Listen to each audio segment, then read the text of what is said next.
Greetings to the high school class of 2022, otherwise known as the college class of 2026, unless you're doing an extended co-op program or a bachelor's plus master's program, in which case you might be college class 2027.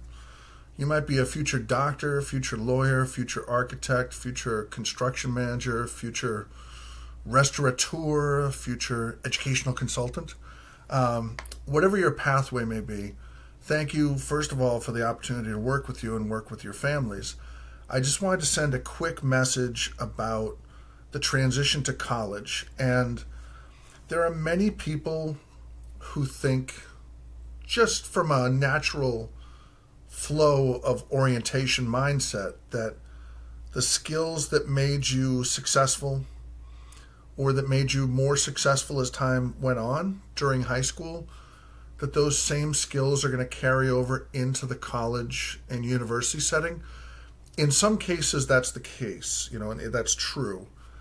I'll give you an example. If you are strong at time management, if you have good self-discipline, if you have the ability to say no to social media and other distractions, then those skills will carry over into the college setting. But there are some fundamental differences. So I want to give a few points of information just as suggestions. So sometimes some of the most skilled students in high school, even if you're going to a private school, a public school, parochial, homeschool, whatever the case may be, some of the most successful students in high school still take a few shortcuts. In other words, maybe you have an exceptional memory. Maybe you are very proficient with numbers. Maybe you have a great lexicon and you're so-called wordsmith, Sometimes we have natural skills that can carry us and maybe allow us to take certain shortcuts. Now, sometimes that's needed because of time management constraints. But sometimes you get to the college level, and if you have been relying on your wink memory, recall, ability to process numbers or words very quickly and have a great recall, you might get into organic chemistry at the college level if you're going for a Bachelor of Science, and you might realize, oh gee, I really need to step my game up. Or you might be in a freshman writing seminar and realize that, hey, I was getting A's and A minuses all the way through in my papers, and now I have to realize that I need to improve my quality. I might need to go back to the Elements of Style, Chapter 5, which I would highly recommend, by the way. If you have a copy of the Elements of Style by Strunk and White, just go to Chapter 5. Chapter 5, it represents 20 of the greatest pages ever written about the writing process. The chapter is called An Approach to Style. So, few succinct points of information. Before you get to college, I know that there are portals where you can meet your roommate and talk to them, or do the FaceTime or the GoToMeeting, Zoom chat, TweetFace, whatever interactive thing you can do. That's great. I would try to get to know and reflect upon who you are and your habits. Like, have you ever shared like a bunk with someone? Have you ever shared a room with a brother or sister? Have you ever had to pick up the laundry off the floor, and do some chores and help out? Because let me tell you, I was fortunate. I had some of the greatest roommates in the world, and we stayed together through college, and we're still good buddies, and that's amazing. And I think part of the reason was we respected each other. One of our roommates was a self-described slob. He just said, I'm not used to doing this stuff, but I'll do it because I want to fit into the group dynamic. There was another guy who was really OCD, and every little thing bothered him, and we're like, dude, you got to chill. And we took him out to TGI Fridays and gave him some chicken wings and, a Diet Coke, and said, hey, just, watch the ball game and chill out. But the point is, if you can establish good lines of communication with your roommates, and just like if you're a morning person or if you're a night owl, just like let that be known up front or kind of negotiate it, because maybe if your roommate is a morning person and you're a night owl, maybe you can do some of your nighttime studying in the common room down the hall in the dorm, or some dorms even have their own like mini libraries and study rooms. So maybe like, the lights can go out at 10 o'clock so your roommate can go to sleep and you can burn the midnight oil studying for your Spanish test until like midnight. But you would not get in each other's way, you know what I mean? Another thing, if you're an athlete or if you're involved in a specific group or extracurricular activities, you can talk about that and say, during my sports season or during my, mock trial or debate season or during my, every Wednesday when the weekly newspaper goes to press or whatever the case may be for the campus newspaper, just sort of iron out like what your high points and your sort of chill points are. So just good common courtesy, because a lot of folks these days will be like, oh, my roommate, blah blah blah blah blah, and they'll be barking to their friends on the text message and complaining and griping.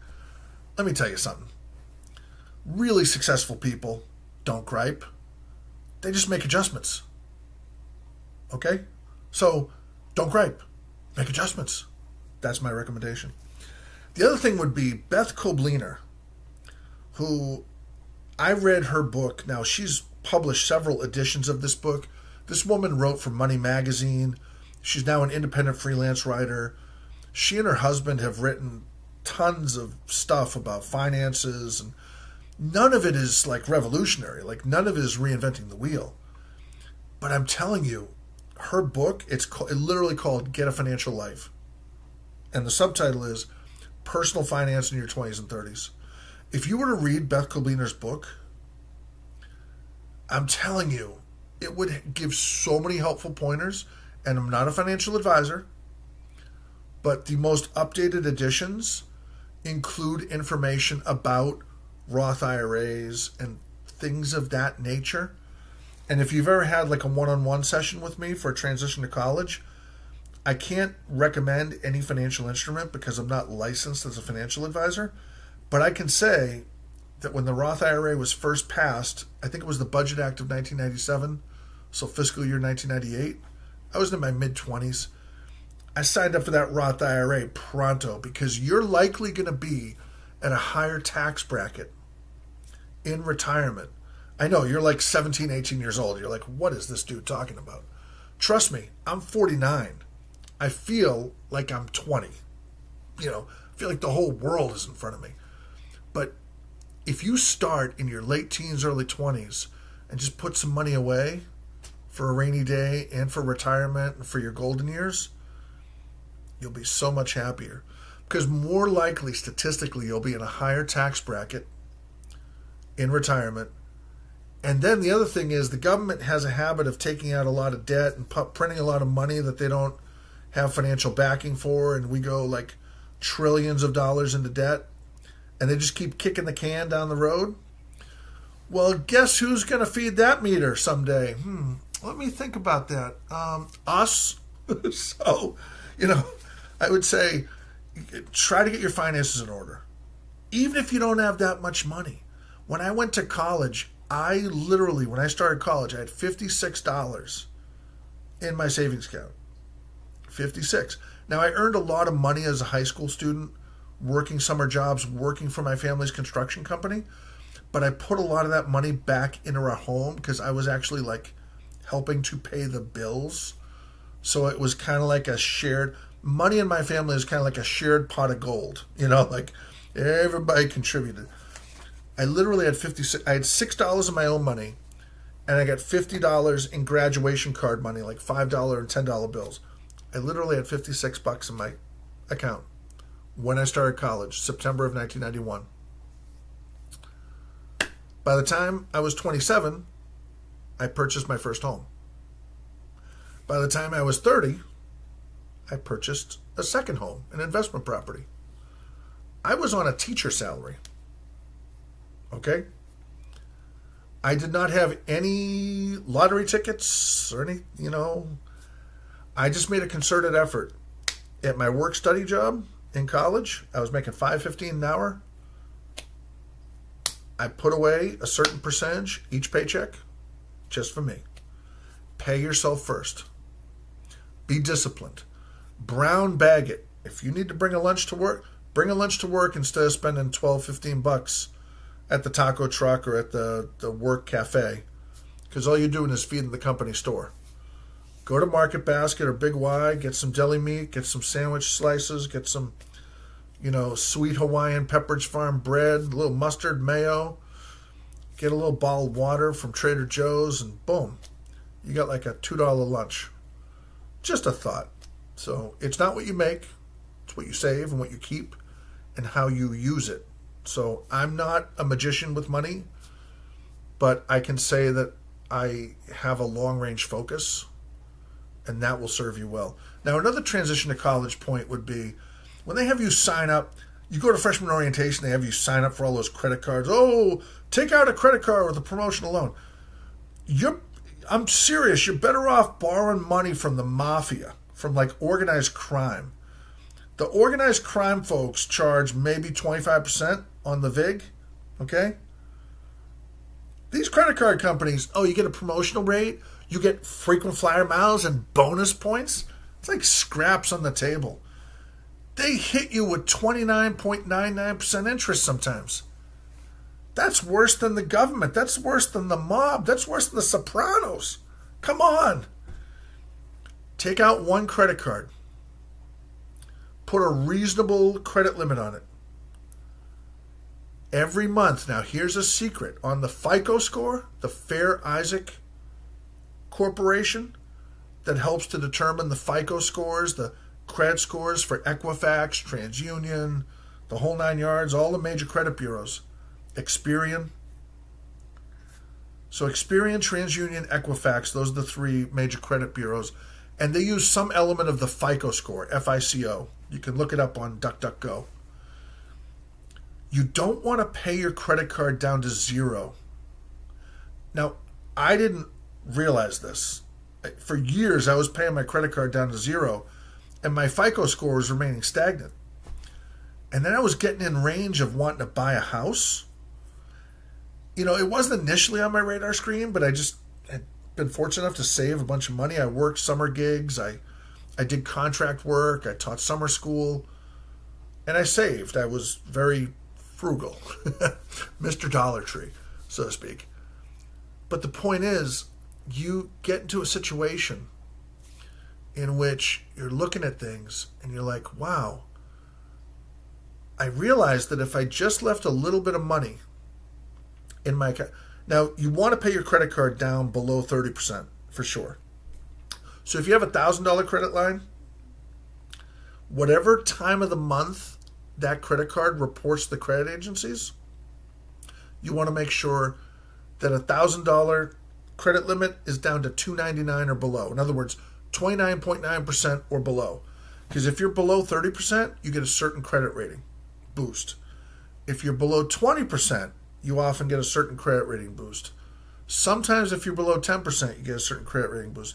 So what I do is I pay my credit card, but if you pay your credit card down to 0, for some reason, you have too much credit exposure. I don't know, some financial advisor tried to explain it to me. But I looked on the Experian site and I did the score simulator. If you pay your credit card down to 0, then your score kind of stagnates. So what I do is I have one credit card that has a $1,000 limit. Seriously. And they keep at, do you want to increase your credit balance? I'm like, nah, I'm all right. I'm good. I pay that thing down to like $5 balance. And then they hit me with a couple bucks charge of interest or whatever the case may be. But I pay it down to a really low rate. And it always says on the computer-generated message, it says, oh, congratulations for managing your credit so well, blah, blah, blah, blah, blah. And every so often I'll make a purchase, and I might, for like a month, I might carry like a 20% carriage on my, carryover. But just for like a month or 15 days or something like that. but pay it down below 30% for sure, because you don't want to be paying those exorbitant confiscatory, that's a word for you. You don't want to be paying confiscatory rates, okay? But having one credit card, now don't go crazy and get like 5 or 6 different credit cards. No, no, no, no, no. One credit card, get off to a solid start, because part of the credit history is the length of credit history.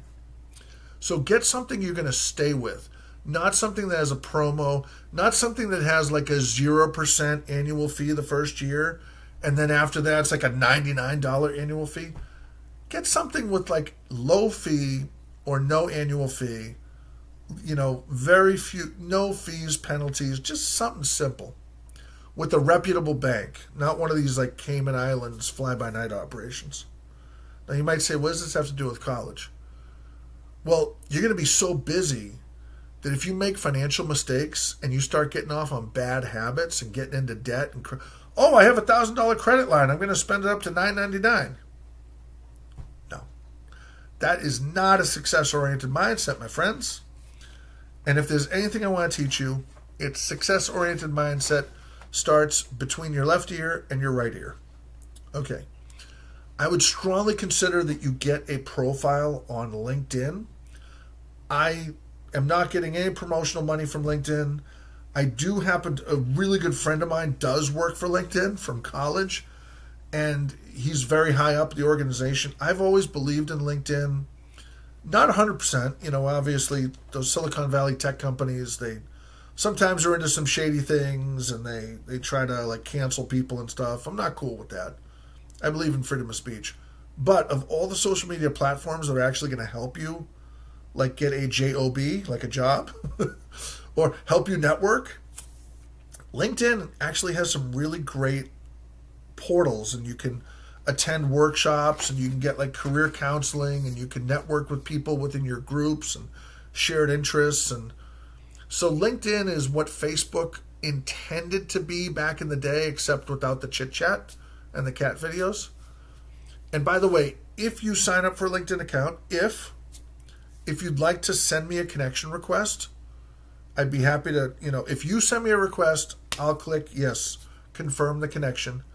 And if your parents, if your mom, dad, uncle, aunt, grandparent, grandma, if someone in your family wants to send me a connection request, hey, I'll approve that, confirm request. Because LinkedIn is a really great tool to try to get your interest going. Now, again, we'll get to college in a moment, more specifically. So one thing is about your, why am I mentioning career and savings and retirement? Yeah, I talked about the roommate communication and being a good, you know, team member, but there was a lot of stuff in between about that, those 4 years of college. So here we go. If you know what courses are required first year, certain courses are prerequisites, and they might be required of all freshmen, all first-year college students, you know, like a writing seminar or something like that. If you know you have a course that you're going to take fall or spring semester of your freshman year, get the syllabus ahead of time. Read a few chapters of the first book on the reading list. Make a few Quizlet cards or flashcards about the first few chapters, so that when you get in that first week of class, you walk in, you've already seen the playbook. You know, you already know what's coming.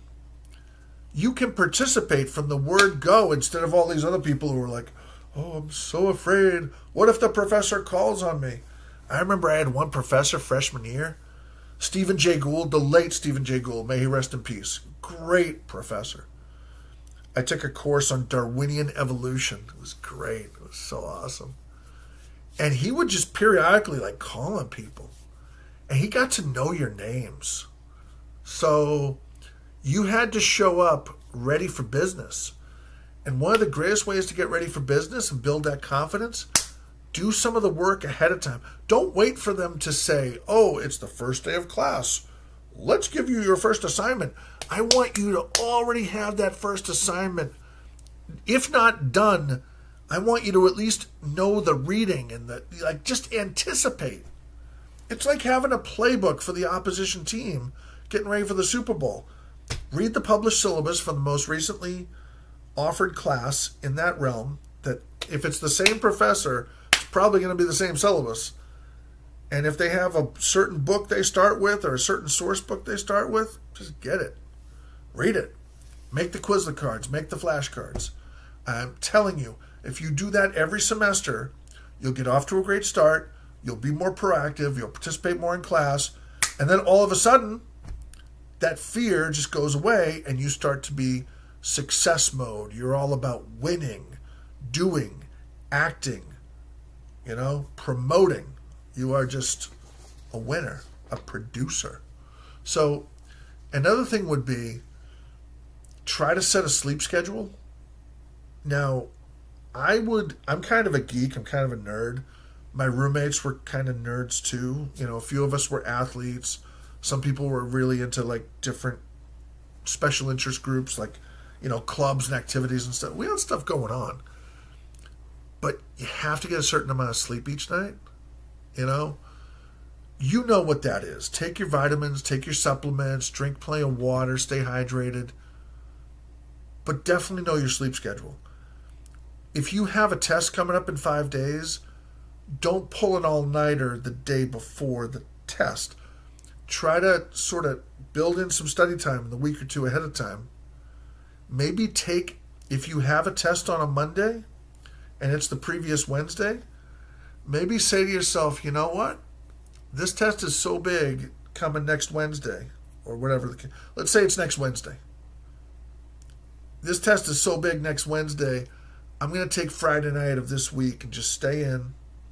Not going to go get a slice of pizza and go bowling with my friends.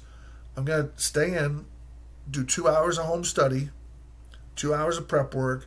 I'm going to wake up Saturday morning, do another hour and a half of prep work. I'm going to make my Quizlet cards, make my flashcards.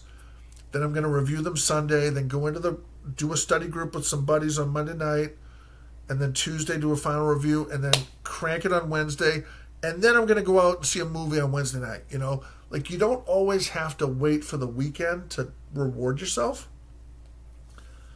Sometimes you can be strategic like that. I would always look ahead. I remember one of the Die Hard movies with Bruce Willis was coming out, and my roommates and I, we all had final exams on the same day, and there was a hit blockbuster movie that's coming out, so we were like, okay, the night after finals, we're going to go out and see the new Bruce Willis movie. It was awesome. But we kind of planned for it like a week or two ahead of time with all those prerequisite skills. Another thing about college would be, if you can have a good relationship with your telephone, I know most people have a smartphone, try to streamline the apps. Like, now that you're graduating high school and getting on to college, try to streamline those apps down to the bare minimum. Like, do you really need to be signed up for 18,000 like coupon sites and free information and newsletter sites? Just unsubscribe. Take the apps on your telephone and just if you don't use them anymore, bye-bye. Keep a couple, but really streamline it. And that whole deal about like, oh, I'm going to study and keep my phone because I might need it. I may need to text my friends. Maybe once in a while, but for the most part, you're better off just shutting the thing off and just doing a good 45 to 60 minutes of really solid, really focused activity, taking a 5 or 10 minute break, and then getting right back at it. Because having long chunks of time to study is more important than like fitting it in like 20 minutes at a time here and there. You really can't get distracted at the next level. You really have to be focused. This is the big leagues. Like this, and I'm not saying you have to be like a straight A, like Marshall Scholar, Rhodes Scholar student, but you can be focused, be successful, be proactive, and still take care of yourself without getting run down. So just keep that in mind. So manage your technology, manage your telephone. If you go on to sites like Insta and Finsta and all that stuff, just maybe curtail that. Go on a social media diet, an app diet, just streamline it down to the most important things. Because if it's not making you happier personally, and it's not putting money in the pocket of your future career earnings, forget it, brother. Forget it, sister. You don't need that. So, another thing, when you get to college, freshman year, you might have a dorm advisor, like basically someone down the hall who is like a graduate student, a professor, maybe a family, and they will sort of be responsible for like your dorm or your wing of the dorm, and they might have like study groups and stuff. That dorm advisor most likely won't be from your field of study. They might. I remember Becky Gould, my dorm advisor in Greenough Hall, Harvard College, 1991, 1992.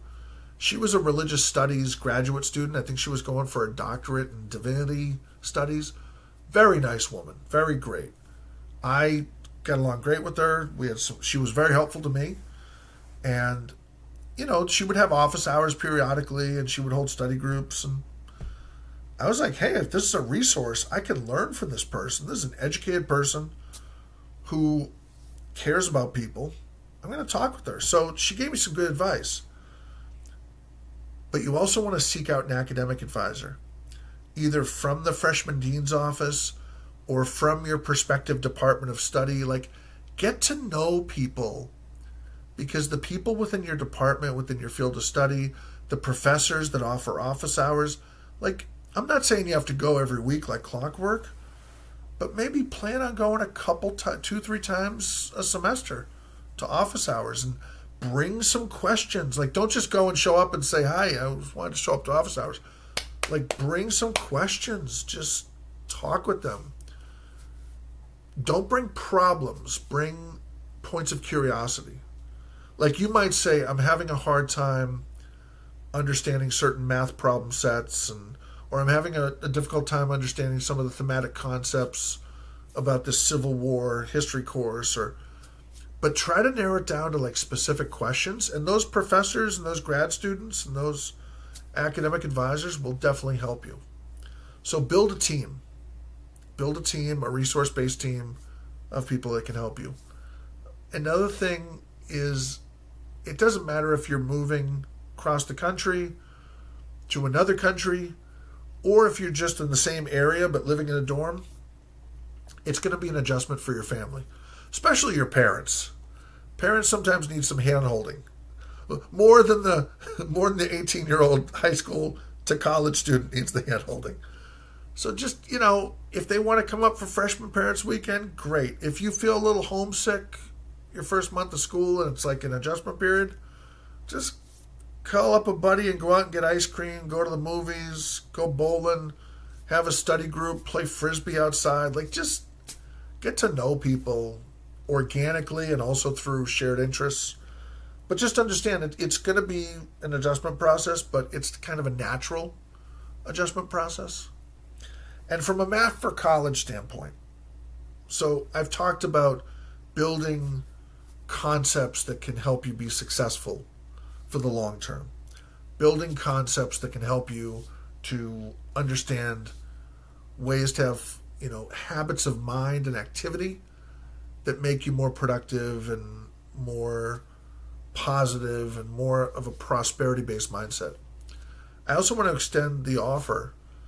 At any time, if you want to reach out and, you know, ask for career advice or for educational advice, like in your college years, in your grad school years, in your early career years, I'm happy to provide any sort of pre-professional academic career advice to the extent that I can offer it. And there's no extra charge. Like, if you've been a Map for College student, then you can always come back and access the services, and, you know, we can. I actually had a meeting recently with a student who's now in college, and we had a great discussion. And, you know, people send me like different points of view and things that are going on in their careers. So you can always reach out. Most important thing is be proactive, take care of yourself, and look at this next stage as an opportunity to spread your wings and really define what you wish for your future. Best wishes.